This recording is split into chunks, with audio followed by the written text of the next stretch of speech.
Boa noite, povo de Deus. Paz seja com todos. Os irmãos poderiam se colocar de pé só um momento. Eu gostaria, irmãos, que nós orássemos, porque o Salmo 122 diz o seguinte: alegrei-me quando me disseram, vamos no supermercado, é isso? Vamos à casa do Senhor. Tem que ter alegria.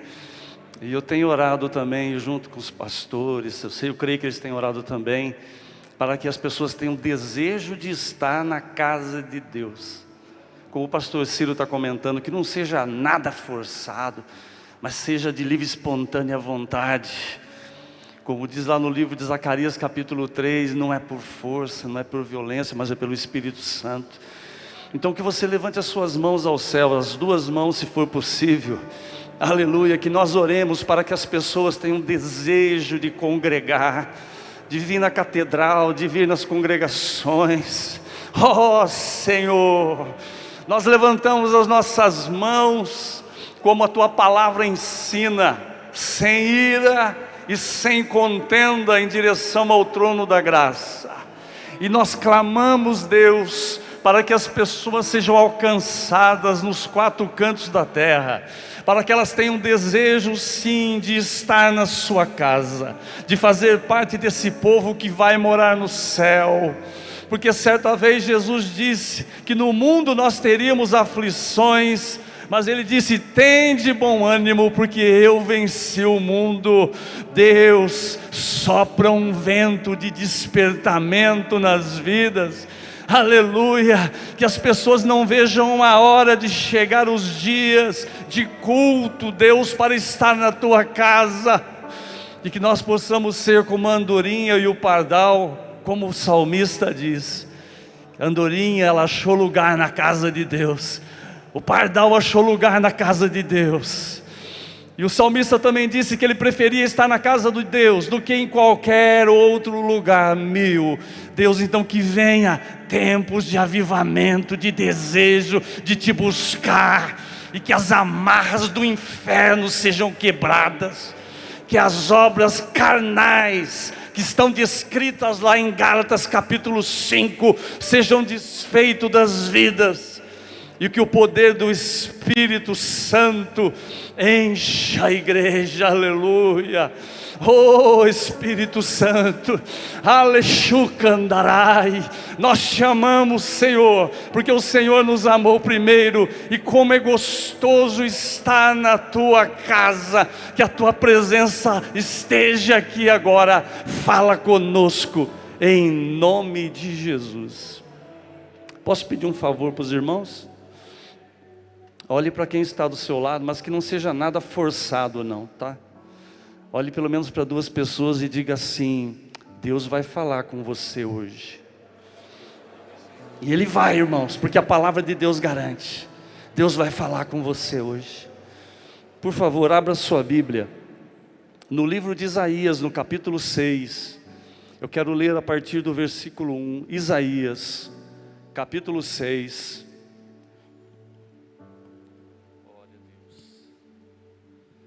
Versículo 1. No ano em que morreu o rei Uzias, eu vi também ao Senhor assentado sobre um alto e sublime trono, e a cauda do seu manto enchia o templo.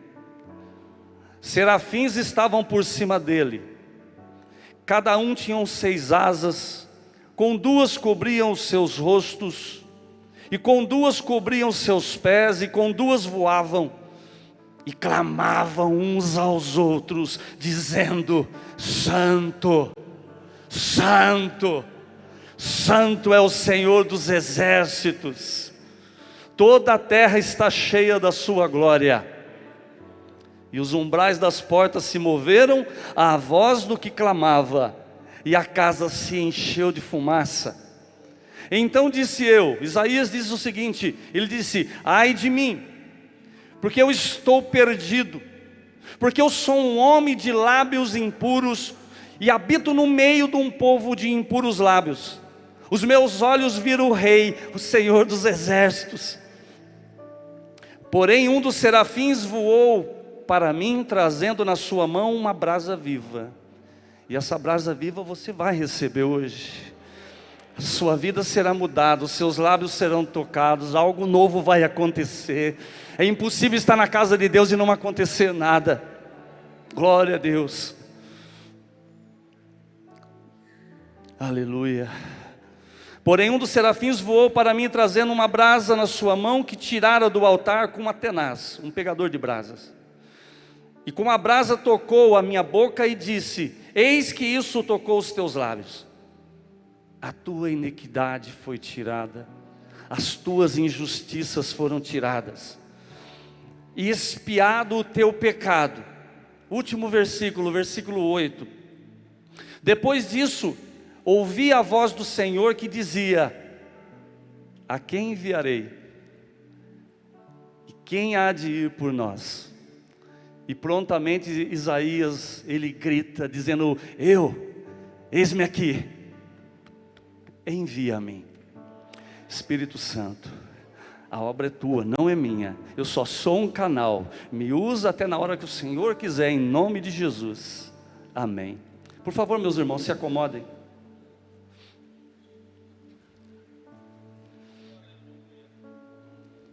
Esse texto que começa citando o nome de um dos reis de Judá, foi o 10º rei de Judá, filho de Amazias. Aqui está falando de Uzias. Esse rei começou a reinar com 16 anos de idade, porque o seu pai Amazias se desviou dos caminhos do Senhor, e quando ele se desviou dos caminhos do Senhor, o Senhor enviou a perseguição das próprias pessoas do seu reino. O perseguiram, o alcançaram e o mataram.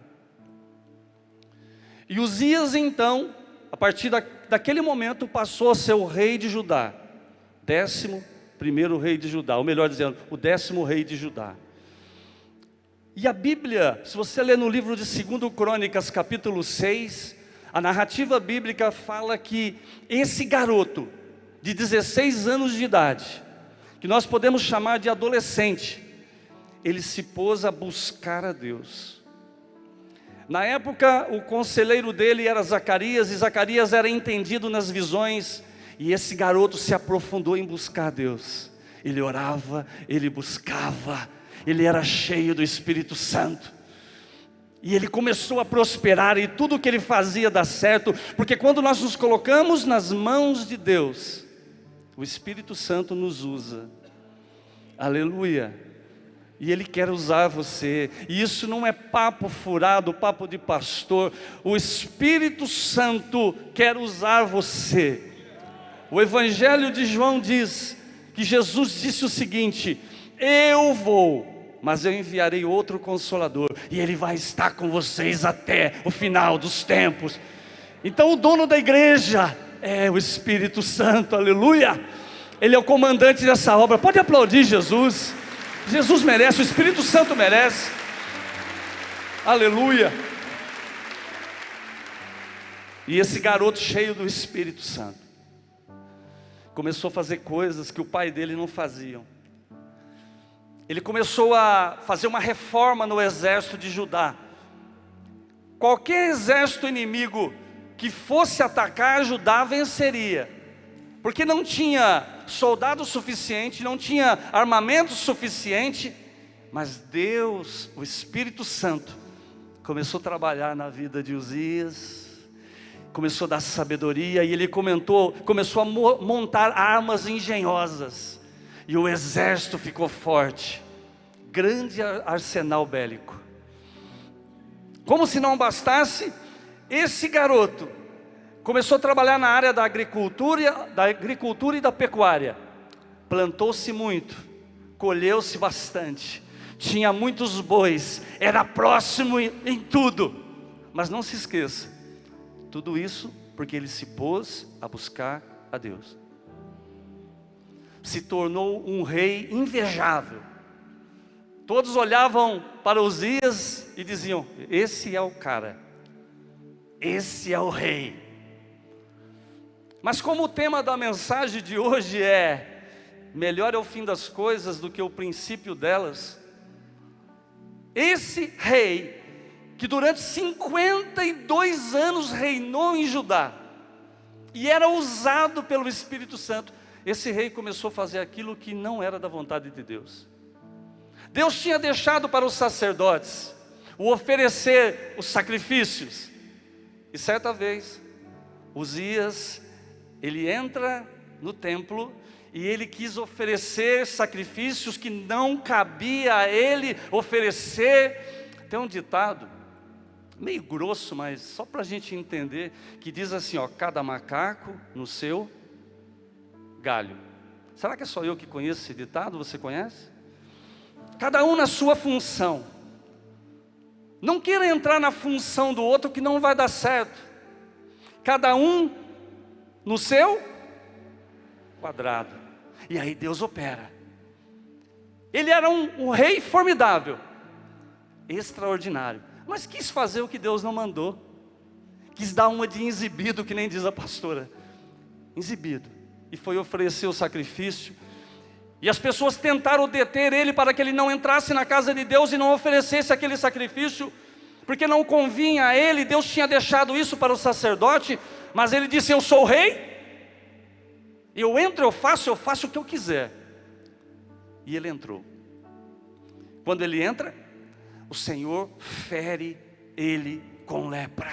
A lepra começou a pegar ele aqui na testa, e ali o sacerdote, quando viu que ele estava sendo tomado por lepra, tirou ele logo de dentro da casa, e ele ficou afastado. E aquele que um dia se colocou na mão de Deus, foi afastado, e o seu filho começou a reinar no seu lugar. Você pode me perguntar: pastor, onde você quer chegar? Nós não estamos falando de Isaías. Sim, nós estamos falando de Isaías. Nós vamos usar aqui dois exemplos. Como Isaías começou o ministério dele, e como Uzias começou o ministério dele. Uzias começou bem, e põe bem nisso, mas acabou mal, porque se intrometeu naquilo que não era para fazer. Já Isaías, e a citação bíblica diz aqui: no ano em que morreu o rei Uzias, e tudo tem um porquê na Bíblia, por que está citando isso? Porque Uzias agiu dessa forma, e Isaías agiu de outra forma. No ano em que morreu o rei Uzias, o Isaías está narrando, e ele diz: eu vi o Senhor, e a barra da sua roupa enchia o templo. Isaías continua dizendo: e eu vi serafins que voavam por cima do Senhor, e eles tinham 6 asas, o aspecto, a aparência dos serafins, 6 asas. Com 2, eles cobriam os pés. Com 2, eles cobriam o rosto. E com 2 voavam. E eles começavam a olhar um para o outro, serafim olhando para serafim. E eles diziam o seguinte: santo, santo. Sabe quem merece honra e glória? É o Santo de Israel.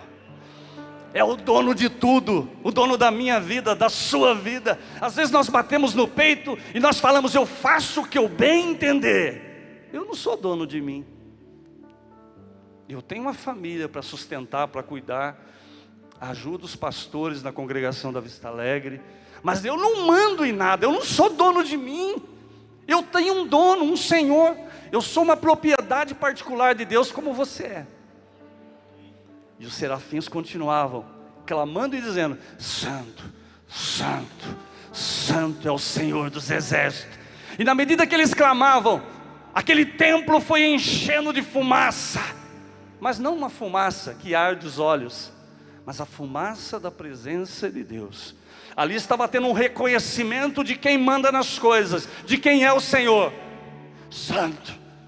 E Isaías, vendo aquela visão, a Bíblia diz que ele ficou apavorado. E ele disse: e agora? O que eu vou fazer? Eu estou perdido. eu vou morrer, porque eu vi o Senhor. E um daqueles serafins voou até o altar de Deus, pegou um apetrecho chamado tenaz, que é apropriado para pegar brasas nas lareiras, no fogo. Catou aquela brasa viva do altar de Deus, e não era uma brasa comum, irmãos, era uma brasa de transformação, de mudança de vida, porque as pessoas precisam mudar, não é só o congregar, nós precisamos mudar as nossas atitudes, nós precisamos deixar Deus queimar o que não presta dentro de nós. E aquele ser, aquele anjo, pegou com a tenaz, e a Bíblia diz que ele segurou nas mãos, e tocou nos lábios de Isaías. Você deve estar pensando na tua cabeça o barulho que fez, né? Não sei se fez esse barulho, mas aquilo queimou os lábios de Isaías, e a palavra diz assim que o anjo, o serafim disse: isso queimou os teus lábios, e os teus pecados foram purificados. Já não havia mais pecado e injustiça, porque a preocupação de Isaías era uma só: ai de mim, porque eu sou um pecador, porque eu habito no meio de um povo de impuros lábios. Todos nós habitamos no meio de um povo, e eu vi a Deus e eu estou perdido. Deus não quer que você morra. Ontem, né, Éder, morreu um dos generais do Senhor. Morreu David Roberts. Mas ele cumpriu o propósito dele aqui na terra. Muitos ficam se lamentando, mas por quê? Porque ele cumpriu o que Deus tinha para ele. E eu? E você? Nós já cumprimos o nosso propósito aqui na terra? Deus tem um propósito em cada vida. Cada vida. Ninguém foi separado só para sentar numa cadeira de igreja ou num banco, mas todos têm um propósito definido por Deus, como Isaías, como David Roberts. E o anjo disse para ele: isso tocou em você, queimou os teus lábios, os teus pecados estão purificados. Você está pronto. Eu não quero ser chato, eu sei que eu sou um pouquinho grudento assim, mas olha para quem está do seu lado e diga assim: você está pronto. Não precisa ter vergonha não, você está na casa do Pai. Você está pronto para o propósito que Deus definiu para você. Você está pronto, porque quando Jesus morreu por você lá na cruz, Ele te trouxe salvação, e Ele te separou para você fazer a vontade dEle. Isaías então, depois de algum tempo, já purificado dos seus pecados, sentiu o toque ali daquela brasa viva do altar de Deus, e soou a voz do Senhor dizendo: ei, estou precisando de alguém. Estou floreando agora, tá, irmãos? Estou precisando de alguém lá no bairro tal, na cidade tal, naquela empresa, alguém que fale do nome do meu filho Jesus. A quem enviarei, disse Deus. Quem há de ir por nós? Alguém se apresenta. E Isaías prontamente, ele sabia o que tinha acontecido com ele. Tinha havido uma mudança na vida dele. Ele prontamente: Senhor, aqui ó, aqui Senhor, eis-me aqui, envia a mim. Nós não precisamos ter medo daquilo que Deus preparou para nós, irmãos. Melhor é o fim das coisas do que o começo delas. Isaías, segundo alguns historiadores aí, diz que Isaías morreu fugindo do rei Manassés, e ele entrou dentro de um tronco. Só que a roupa de Isaías ficou um pouco para fora daquele tronco, e ele foi identificado ali pelos soldados do rei Manassés. E aonde ele estava dentro daquele tronco, ele foi cerrado ao meio. Oh, mas não era servo de Deus, não era pastor. Tudo tem um tempo determinado por Deus. Isaías partiu para a glória eterna. Mas assim como o apóstolo Paulo, ele poderia dizer: combati o bom combate, acabei a carreira e guardei a fé. Nós não estamos no tempo de covardia, de se amedrontar, mas no tempo de dar a cara para bater, o rostinho para bater, e dizer: Deus, usa a mim. Estou me preparando, estou me purificando, usa a mim, eu quero, eu preciso. Porque senão nós ficamos frustrados, irmãos. Quando você deixa de fazer a vontade de Deus e acatar o chamado do Senhor, porque as pessoas acham que chamado só tem pastor. É o pastor, é o missionário. E Marcos 16:15, ide, até na esquina, ide por todo o mundo, pregai o evangelho a toda criatura. Quem crer e for batizado será salvo, quem não crer será condenado, e estes sinais seguirão aos que creem. É missão nossa. Mas eu tenho medo. Moisés também tinha medo, Gideão também tinha medo. No entanto, eles passaram a confiar em Deus e fazer a vontade de Deus. Que nós possamos ser um Isaías, que possa bater no peito e dizer: eis-me aqui, eis-me aqui, usa a mim, eu vou, custe o que custar, usa a mim. Eu creio que nós estamos sim vivendo, que a nossa geração, eu creio, coisa minha, tá? Baseado naquilo que eu aprendo na palavra, que nós estamos vivendo na última geração. Jesus está às portas. Isso não implica que você deva lutar pela sua família, por um emprego melhor, por um casamento. Pastor, então nem vou casar. Pode casar, meu filho, pode casar, minha filha, desde que seja no Senhor, mas não deixa de fazer a obra de Deus, porque senão nós seremos para sempre infelizes. Você pode ter a melhor mulher do mundo, o melhor marido do mundo, os melhores filhos do mundo, você pode ser dono das maiores empresas, mas se você não cumprir o teu chamado, como Isaías cumpriu, você vai ser infeliz. Isso está dentro da gente. Eu me lembro de uma passagem no livro de Atos, quando Paulo ele foi convidado para pregar em Atenas, num lugar chamado Areópago. E ali os atenienses, eles eram um tanto supersticiosos. E eles tinham vários altares ali, e em cima de cada altar, eles tinham um Deus. E Paulo começou a observar aquela quantidade enorme de deuses, de altares. E disse assim: nossa, eu vejo que vocês são um tanto supersticiosos. Pois saiba vocês que o Deus a quem eu estou pregando é aquele. E eles olharam: mas qual? Aquele que vocês não estão enxergando. Mas ali tem um altar e está escrito embaixo: dedicado ao Deus desconhecido. Por que eu estou falando isso? Porque dentro de você só cabe esse Deus, só tem lugar para Ele. Você pode se tornar o homem ou a mulher mais rico do mundo, não vai te trazer felicidade, porque esse lugar ainda está vazio. Nós somos chamados com um propósito, e esse propósito é cumprir a missão de levar o Evangelho. Isaías, repito: eis-me aqui, Senhor, eu já fui salvo, Jesus já derramou o sangue dele por mim, Jesus já pagou o preço por mim. O que mais eu quero? Eu quero cumprir o chamado de Deus. Você quer? Você que quer cumprir o chamado de Deus de verdade, se coloca de pé. Alachoque amandarás, richarabasobiandaramandalaia. Coloca a sua mãozinha no coração e começa a orar agora, meu irmão. Oh, aleluia. Melhor lugar para se estar é na casa de Deus. Senhor, aqui está homens e mulheres de pé, e o Senhor sabe que o que eles estão fazendo é de verdade.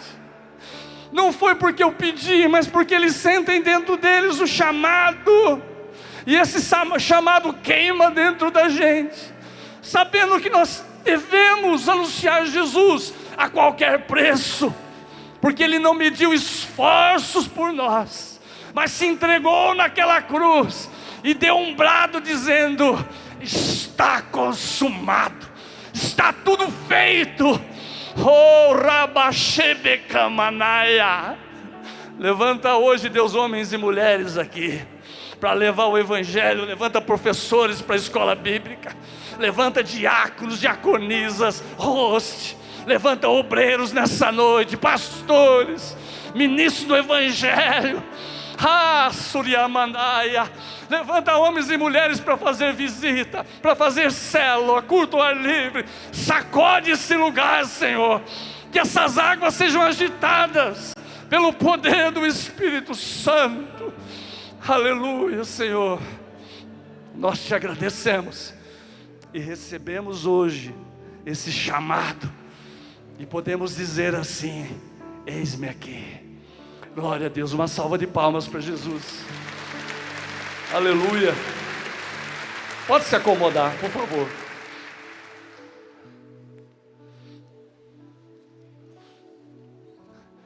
Esses dias eu estava conversando com uma pessoa, e ela disse assim: mas você não treme quando você sobe no altar? Toda vez, irmãos, é impossível você subir os degraus do altar aqui, onde a gente prega, né, irmãos? E a perna não tremer, porque a gente não está trabalhando para o homem, mas é para Jesus. E se nós não fizermos a coisa direito, nós seremos cobrados por Jesus. Então não é uma brincadeirinha de usar um terno e pegar uma Bíblia. É um trabalho para Jesus. Eu tremo todas as vezes, mas quando eu desço dali e vejo o Espírito Santo operando, eu saio numa alegria imensa, porque eu sei que Ele curou, Ele libertou as famílias, as pessoas foram salvas, foram transformadas pelo poder de Deus. Não tenha medo do teu chamado, tá? Que Deus abençoe vocês no nome de Jesus Cristo. Pode aplaudir Jesus novamente? Gostaria de devolver a palavra para o pastor. Obrigado, pastor Sérgio. Deus abençoe, viu? Uma bênção. Eu sei que vai haver um rebuliço espiritual e muitos generais de Deus vão se levantar aqui, muitos guerreiros. Obrigado, querido. Deus abençoe.